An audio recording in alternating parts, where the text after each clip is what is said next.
In golf, you have majors, tennis, grand slams. But in NASCAR, we've got crown jewels, and this week they're made of beautiful bricks and pavement. Kiss the bricks, people. There's only one place in the world to do that when we go racing, and that's Indianapolis Motor Speedway. Welcome into a $1 million edition of Around the Track. I'm Gabe McDonald. Carla Metz is already up in Indy. So much to get to over the next half hour, including the finale of the in-season tournament, a crown jewel race up for grabs, and a milestone to be set in the Xfinity Series as well. We'll talk with Dale Jr.'s driver of his 8 car, Sammy Smith, and NASCAR pit crew legend Dion Rocco Williams is back in the house. So why wait? Let's go ahead and drop the green flag. This is one that every driver wants on their resume. The Brickyard 400 is considered one of the sport's crown jewel races. Why? Well, Indy is the 3rd oldest track in the world. Lots of prestige here. Those flat paved straightaways are going to produce one thing, and that is speed. Expect the top guys in the field to hit the 200+ mile/hour mark multiple times throughout the race. Now that we're back on the oval, expect this race to be decided on fuel mileage as well. Pending cautions and pit stops, this race won't be decided until its ending moments. It's really exhilarating to nail the lap, get it right at a place like that. It's very unforgiving if you miss it, even in a cup car. Yeah, no, it's awesome going back to the Brickyard. Just such a iconic facility for sure, and crown jewel event that we all really look forward to. So it's always really special getting to race in Indianapolis, and excited to go there next week with the Wood brothers. And like I said, hopefully we can have a solid race and a good result. Just so many close calls, and so it's just one that I'm ultimately highly motivated to run really well at.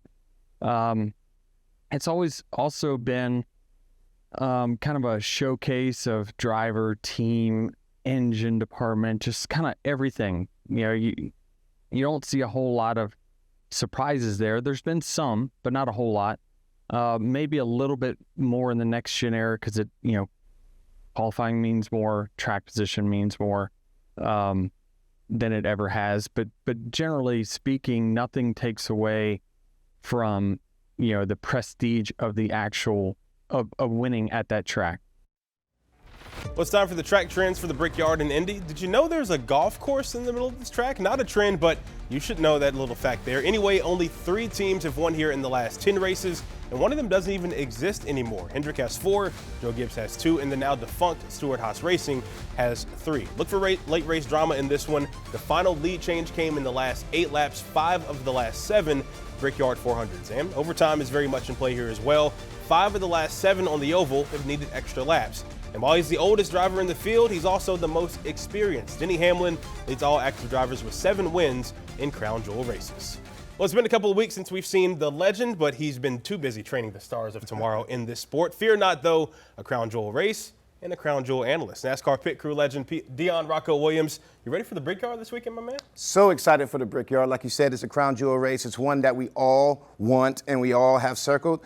Usually, when we was coming up in the sport, when I was pitting, the winner of this race usually determines the champion. It takes so much that goes in logistically, organized, and everything, getting stuff there and competing at that level at this racetrack. If you could get it done here, you're probably going to do pretty well in the playoffs, and that usually is where your champion comes from. Takes a full-time effort for sure. And let's go ahead and get down to business because we are at the Indy road course for a while, but now back on the oval. And last year was Kyle Larson coming from behind to win the first oval race at the Brickyard that we've seen at the track in quite some time. It was a spectacle, no doubt. Why does NASCAR consider Indy a crown jewel?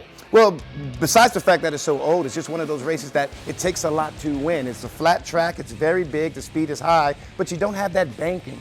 And with the strategy, some are on fuel, some are on tires, everything has to go right for this race. And it's just one of those on your resume when you say, hey, in your career, I won the Daytona 500, I won Bristol, and I won the Brickyard. It's one of those races been around forever. And Indy to NASCAR, the NASCAR just the vibe and the energy. It's a shorter race, it's more exciting, it's America, and it's our cars racing on one of the oldest tracks in the world. Hey, you want to get it done. It's going to be a little more special this weekend because we got $1 million hanging in for grabs. And I mean that in a very literal sense. You have Ty Dillon against Ty Gibbs in the finale of the in-season tournament. Dillon, the last seed in the tournament, going up against Gibbs, who was ranked 6th going in. But before we talk about this, here's a Cinderella man in the 10 car who's making the most of his time in the limelight. Moments have been happening and I've been able to step through, so the confidence is there. And all I can hope for is that moment comes up again, and I feel ultimately supremely confident that myself and our team will walk through that door and be able to capitalize. So I'm not really thinking about the magnitude of the situation. Like I said, I think we've already won as a team and as a driver making it this far. I feel like we're rolling in here with house money. I hope we're severely underestimated going into this week, and we'll go and do our thing. All right, Rocco, first off, your thoughts on the tournament as a whole and how we've seen things play out over the last several races, and how is this final going to play out between Ty and the 10 and the 54 car? I love this tournament. Just like the pit crew competition, it incentivizes pit crews to perform at peak performance and win at $1 million. Same thing with these drivers. This season is very long. Adding that into it gave me something else to watch, and it gave a race within a race type of feel, and it gave the underdogs and the little engines that could in those teams an opportunity to go against the big guys in a race, and $1 million isn't small chump change. You can do a lot with $1 million, and there's a lot of pride, and that could curtail into other opportunities leading up for these teams and these drivers if they were able to do that. Very excited for the Ties doing that. And at the same time, it gave me something else to watch besides the race and added a little more to what we do every week. Absolutely, especially for a guy like Ty Dillon, who's been through a lot, of course, through his career. And it's hard to believe, but we're almost at the end of the regular season, Rocco. Just 5 races left, only 4 playoff spots, though, in the Cup Series. So let's take a look at the standings as we see them right now. Tyler Reddick, 156 points above the cut line, pending disaster. He should be driving for a Bill France trophy coming up in September. But here's where it gets really fun. Alex Bowman, Chris Buescher, and Bubba Wallace all teetering around the cut line. And can't forget about Ryan Preece having a great year with RFK, 16 points behind Bubba for that final spot. Kyle Busch, 39 points out. And history shows us that anything over 40 points at this point, you're in a must-win situation. For guys like Bowman, Buescher, Wallace, and Preece, every time surprise winners happen, it's truly a gut punch to those guys. Who's going to make the playoffs from these guys right here? Do we get to 16 winners before it all is said and done? This is going to show you the type of personality your driver is. Some drivers thrive in this type of environment where you must win. It's not about points. It's just go hard. And the team that wins or can make that bubble, that's the one that's going to have to embrace that type of mentality. No more points. It's just do everything that we can do to put ourselves in position to win a race and finish above or well above those guys that we're competing against. And that comes with preparation and organization, the crew chiefs, the leaders, and everything. It's going to be exciting to watch. I'm pulling for Bubba to get in there. But Chris Buescher at the same time, he's going to be, he's got a lot of momentum and a lot of incentive to get in there as well. Absolutely going to be a lot of fun watching these next few weeks and seeing that playoff picture shake out. But the legend isn't going anywhere, and neither should you, because the future of NASCAR is winning now for a Hall of Fame driver. Overall, it's been a really great year, and we just need to keep chipping away at it and get a couple more wins. Sammy Smith had his first Xfinity Series win of the year back at Rockingham in an uncustomary manner, but now he's looking to make history with his next dub. We sit down with Sammy Smith coming up next. And Kyle Larson has a new partner in crime at Hendrick Motorsports, and they want you to meet them in Vegas. Those chicken fried details are coming up on deck. And you like Cali, Rocco? No. Hey, nothing like it. A good thing, because we're all about to make a California comeback as NASCAR reveals its newest track. We'll take you there when Around the Track continues.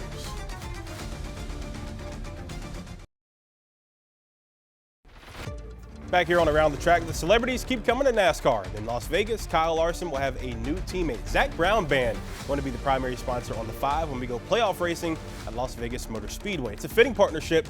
ZBB just played NASCAR's headlining concert at the start-finish line at the Chicago Street Race Finale 4th of July weekend. So why Vegas? Well, they're playing a few dates at the now world-famous Sphere. Could you imagine them in victory lane? It could happen, folks. Larson does have 3 career Cup wins out in Sin City.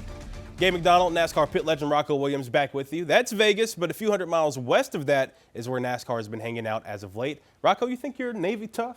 I am Navy tough, and I got good reason to act like I'm Navy tough. Yeah, and still in good shape to do it, too. And it had been speculated for a while that the race would be moved from Chicago to San Diego. However, the whereabouts of the street race remain unconfirmed. That is, until this week. NASCAR announced the race will be held at Naval Base Coronado in San Diego. However, the course has yet to be finalized. Now, this is something NASCAR has wanted for a while now, a stable presence in Southern California. And if you think the drivers are stoked about being on a Navy base, well then, you'd be right.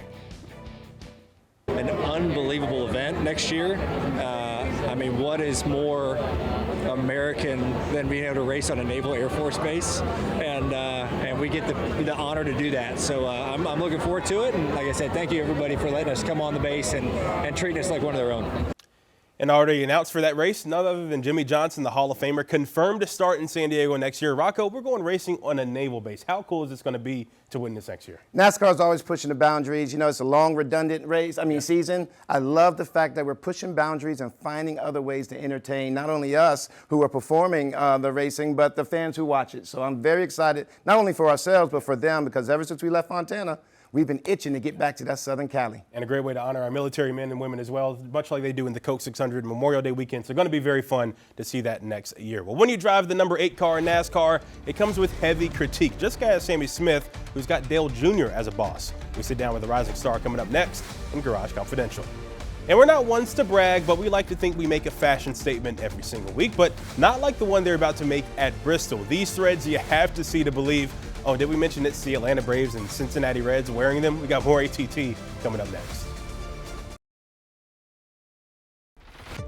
Back here on Around the Track, and we expect a lot of speed on the base pass with these. The Atlanta Braves and Cincinnati Reds revealing their one-off uniforms for the Speedway Classic at Bristol Motor Speedway for next month. The uniforms have slight design chances to play into the event's unique venue. The jersey numbers will resemble NASCAR vehicle numbers, while the hats and helmets will pay homage to motorsport designs as well. The bill of the hats will feature red flames on Braves caps a la Jeff Gordon and a checkered flag on the Reds caps, and helmets draw obvious inspiration from NASCAR's helmet designs as well. Can't wait to see that game go down August 2nd at the last great Coliseum. Well, we've got a number of drivers pulling double duty at the Brickyard this week, and it starts with the trendsetter, Catherine Legg, yet again returning to the Xfinity and Cup Series grids. The British motorsport star is set to become the 21st driver to start in both the Indianapolis 500 and the Brickyard 400. Shout out to Jesse Love as well. He'll continue his quest for an Xfinity Series title in the RCR2 car, while on Sunday he'll drive for Beard Motorsports in the 62 to continue his development. And some guy named Kyle Larson, who you heard of, is in the field as well. He'll yet again try to steal an Xfinity win in the Hendrick 17 Chevy. And then you have Josh Bilicki, who will start the Xfinity race, but he'll also try to qualify for the Cup race in the Garage 66 entry. Well, Dale Jr. is obviously a household name, and if you're watching the Xfinity Series on the CW, then you know his team is already making history. But if one of the Junior Motorsports cars can win an Indy, it will really be a milestone. The 100th win all time for the program. They run with those Hendrick engines, which has given them so much success early in its run. So how likely is it that one of Allgaier, Quapple, Smith, or Zilish gets into victory lane? Well, it's pretty good. The organization has recorded 2 wins, 10 top 5s, and 17 top 10s at the Brickyard. And just to give you the spoke of things in the Xfinity Series, here's how JRM stacks up. Joe Gibbs Racing is a stranglehold on NASCAR's second best level, 217 total wins, second most in what is now RFK Racing. They have 137. And in case you're wondering, Kyle Busch would be considered the GOAT of Xfinity. He's got 102 wins alone in this series. However, he hasn't won since Atlanta back in 2021. Well, one guy trying to be Mr. 100 for Dale Jr., that's Sammy Smith in his iconic 8 car. Already locked into the playoffs, he now heads to Indy, where his experience is very little. But as our Joey Ellis shows us in this week's Garage Confidential, he's already a wily vet in the Xfinity Series field. Sammy Smith drives the number 8 for Junior Motorsports in your second year with JRM, currently 10th in the Xfinity Series standings as it sits, but still want to kind of recap the week that was for his 24th place finish in Dover. Obviously, probably a lot of takeaways week to week. What did you leave that track with, kind of where you needed to improve, what you thought you did well? For sure, yeah. I think leaving Dover, we kind of, as a whole, missed it. We just really struggled all day, and then we had some pit road issues that kind of set us back, and unfortunately, we weren't able to finish the race because I felt like we definitely had probably a top 10 car, and we got kind of caught back there having to go to the back, and wasn't able to get back up there in time before the rain came. So that was unfortunate, but definitely a lot of takeaways from what we can try to improve on for next time. I think we missed it just as a whole, and looking forward to this week in Indy. How about the JRM team? You got Justin, Carson, obviously Connor's been on a heater. I mean, maybe the most deep and talented team in the Xfinity Series. How does that help you? How does that challenge you week to week? And how do you learn from all 3 of these guys, all different racers? For sure, yeah. It's definitely a very talented lineup we have here. I think between everybody we have 13 or 14 wins at total, so it's been good. We've been able to improve track to track. I think everybody has their strengths and weaknesses, and it's been good. I think we just need to keep the momentum going for our team. We need to try to get that ramped up a little bit before the playoffs, but we've had a ton of speed this year, have had a win, have had kind of an up and down season with a couple penalties that we've gotten, but overall it's been a really great year, and we just need to keep chipping away at it and get a couple more wins. You mentioned kind of heading into the playoffs, obviously a playoff appearance in 2024. What does gaining entry there a year ago kind of do about what you know goes into that now throughout the course of a season? How do you kind of build off of that? Yeah, I think be ready for the playoffs, because when it comes up fast, and you got 3 races to move on, and you can either be ready or kind of just sitting there like a deer in the headlights. And I felt like we've been able to improve on that the last couple of years, especially me just being my 3rd year in Xfinity and making the playoffs the last 3 years. So I think just, a lot of challenges, adversity comes throughout the playoffs. So I think it's good these last 6 or 7 races before the playoffs to kind of get ramped up and be ready for the playoffs. You're winning Rockingham, a little bit more uncustomary, but that said, you're not apologizing for wins. You're going to take them whenever you can. It's so hard to win throughout the course of a season. But how is that when you thought you raced well enough to win, you didn't until a couple hours later, and then you're ruled the winner?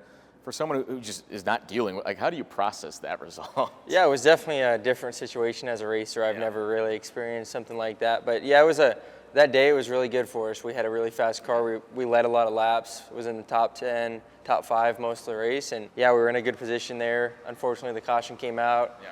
And then kind of on that last restart, it got moved a little bit out of the way. And yeah, it sucked to finish second. But, a couple hours later to realize they had some stuff going on that wasn't probably allowed, I guess was good to know, and glad we were able to get the win that day. We were in the right position, and I feel like we've had a lot of speed this year. We haven't quite executed like we've needed to as a team, but we've had the speed. We just need to put a whole race together, and I think we can be able to make a deep run in the playoffs, and then these last 6 races, hopefully get a win or 2. 10 top 10s on the year. I mean, you said it, you felt you've been pretty good all year, minus a couple of penalties and whatnot along the way.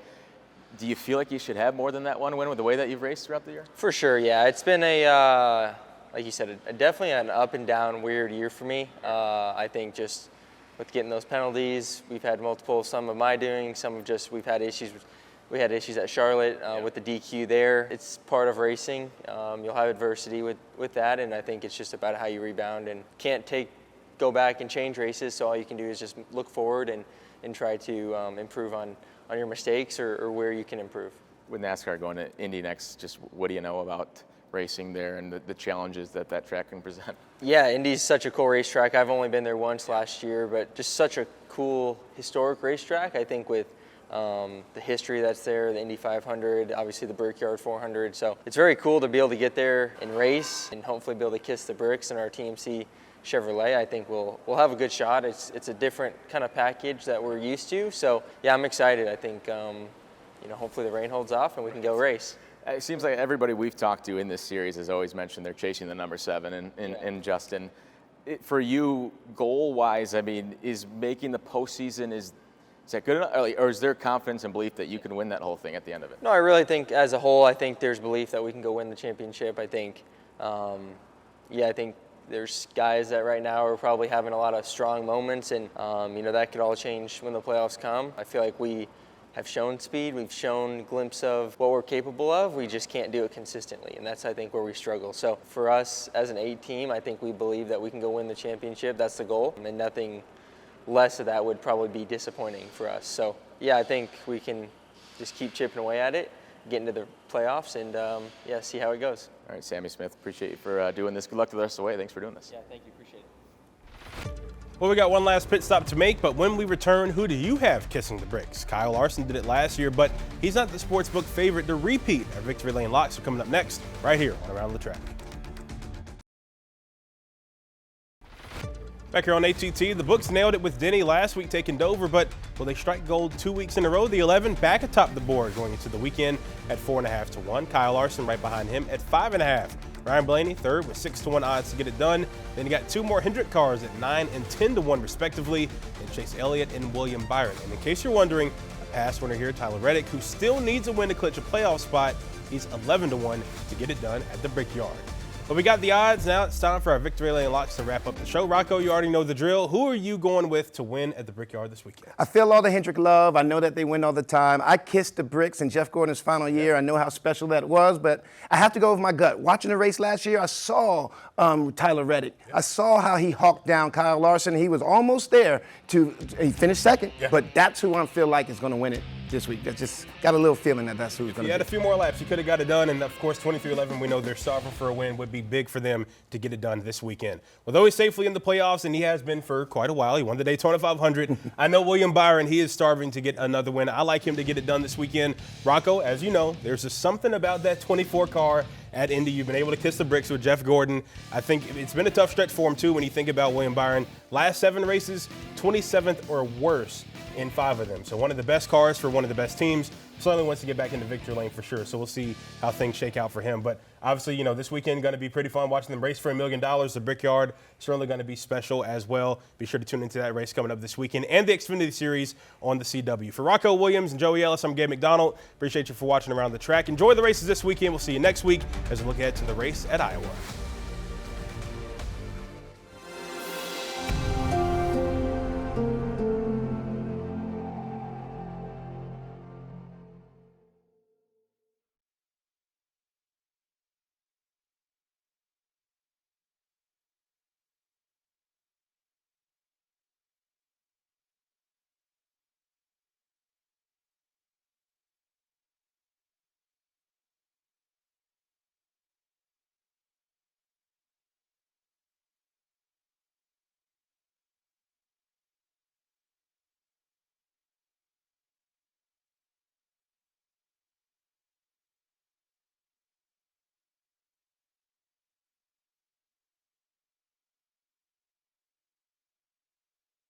Queen City News Plus. Just search Queen City News on your smart TV's app store.